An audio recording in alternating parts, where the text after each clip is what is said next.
Hello, and welcome back to the Fire Emblem Sacred Stones playthrough with me, the Jonin Monkey. That was your... Oh, I don't know. I was too busy staring at the glowing screen, and me, Sven the Crusader. Oh, jeez. Well, this is going well. Anyway, moving quickly on. Yeah, this is the villainous conversation between Glenn and the villain who's clearly not going to survive after this. Anyway. Random generic boss. Yeah. Gonna provide good experience. Oh, as he's known, General Sar. And Glenn's been given in his mission. Pretty much, kill a traitor to Gardo and kill Erika if you see her.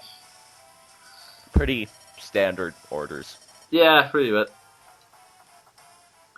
And a pretty standard melancholy moment. And, yeah. Sorry, I didn't know he appeared this early. He does. He just doesn't say a lot. Yeah, right on the left there is a character named Cormag who will play a slightly bigger role later on in the story. Just a mild fact here. For those who don't, in the Japanese version, his name was Kuga, but they changed it to Cormag. Some people were irritated by that. I don't know how you feel, Sven, but personally, I just thought Cougar was a stupid name to begin with. It just sounds like a car manufacturer, a type of car in all honesty. Test drive, BMW Cougar. I never thought of it that way. But personally, I didn't mind these translations, as weird as some of them were. But yeah, the only one that got to me as we went on in the last video was La Rochelle, who I still don't know how to pronounce the name. I just do. And I didn't know he showed up this early either. I need to pay more attention to cutscenes. I really did. Yeah, I didn't know he turned up this early. Yeah, this guy is another cameo, someone who appears later, but his appearance is so random now. There's probably no point in including him, in all honesty. He'll have a much more meaningful role later. Yeah. Alright, the plot's finally kicking up. Basically, if you're wondering what was going on in this cutscene, you haven't missed much. Random guy turns up and they already explain information about the town we've already heard before, so... Random generic in red armor, no surprise. Yes. He's obviously clearly going to die because he's dressed in red. And also, you can't see his eyes. That is another... Every single Fire Emblem, you can never see the generic's eyes. Unless they're villagers. Yeah, that's true. Well, Natasha's pretty much a dude right now, so... So, here comes the... I don't know what to call him to save the day.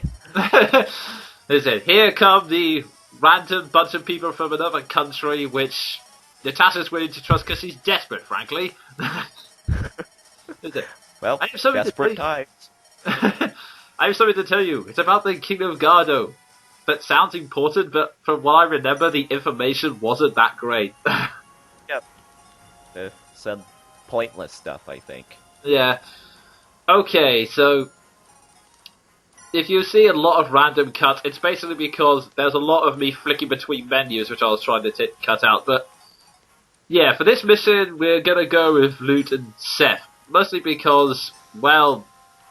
because of one thing that happens later on in the chapter, I need someone to be a human shield, and Seth works pretty fine for that, so... yeah, that's a good title for Seth. Meat Shield. Oh dear. Well, he's now he's a meat shield / ambassador, since I'm using him to enter all the villages as well, so no one else is distracted. Random ambassador in armor. Hey, don't mind me, I'm just coming into your home. Listen, ignore the sword. It's not going to be used on you, I promise. It's just for show, believe me. Oh, jeez. And so, hooray! It's Osher again. Why is he in red? Oh, dear. Yeah. I had in my first playthrough. I did not know. Well, in my first playthrough, I actually had problems recruiting him because I was afraid of the guy in red with the really overpowered sword. Yeah. it's swordmasters are always the hardest to recruit. This conveniently allows me to explain a gameplay mechanic. Nearly every single swordmaster that's on the enemy side always has a killing edge, and a killing edge is basically a sword that increases the chances of getting critical hits. And seeing as Miradons, or sword fighters, already have a high chance of getting critical hits, yeah, you can imagine the consequences. Yeah, yeah, that reminds me of some experiences in the last Fire Emblem that I had. Oh, those were painful. Oh, jeez. Was that trying to recruit Guy, or... Yeah. Why did they have to make it with Matthew, of all people? The most pathetically frail fighter in the game, and you have to recruit this super overpowered Myrmidon with a percent chance to critical with him. Yeah, I know. Yeah, well, I was going to save this, but yeah, might as well. This is the reason why, for this chapter, I've decided to use Seth as the shield, because in all honesty, he can take the beating that from Joshua's killing edge, which most units can't, in all honesty. Yeah. At least not... What was that? You go ahead, I went off there for a second. Yeah, I was just gonna say that's the main purpose he's serving this time round. So.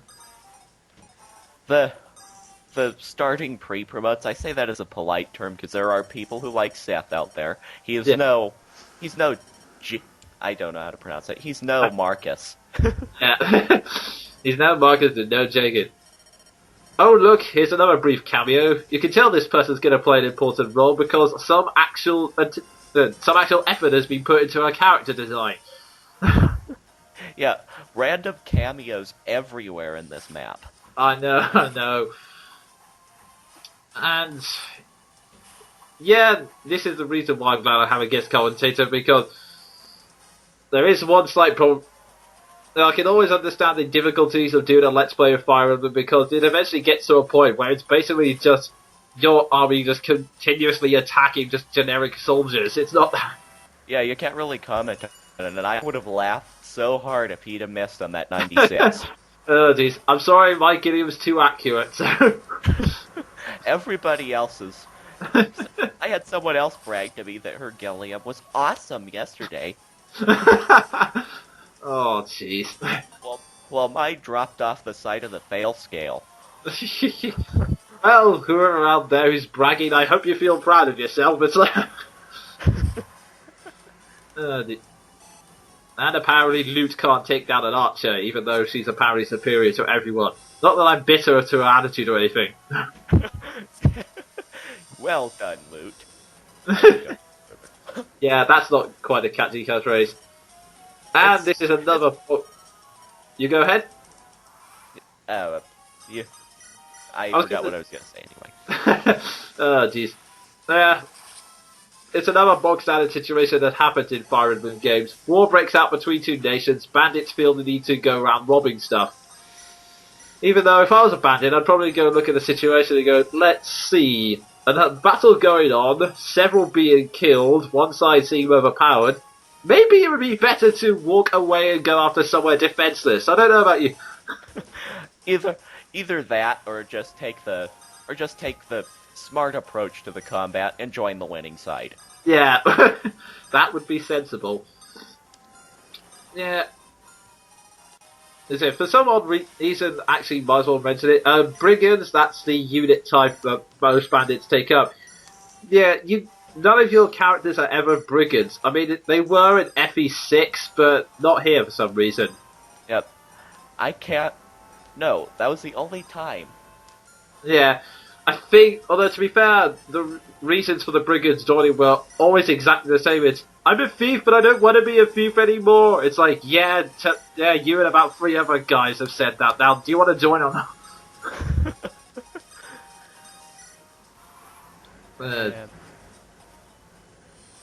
Oh, snap. It's okay. No one else can attack him. He's fine, I think. Yeah, I always say that. Every time one of my trainees gets hit by an enemy unit, I always go, oh snap, and try to get the hell out of there before they get utterly massacred by everything else. Yeah, that's the sensible thing to do. Oh, Vanessa's kicking ass, though. Yeah, a typical Pegasus Knight fashion. That's why I love them. To an almost obsessive point. Now, well, look at Erika showing off. And, yeah, I think that's almost the end of this part, so this is me, the Jonin Monkey, saying goodbye. And me, Sven the Crusader, saying see ya. So, join us next time. Cheerio.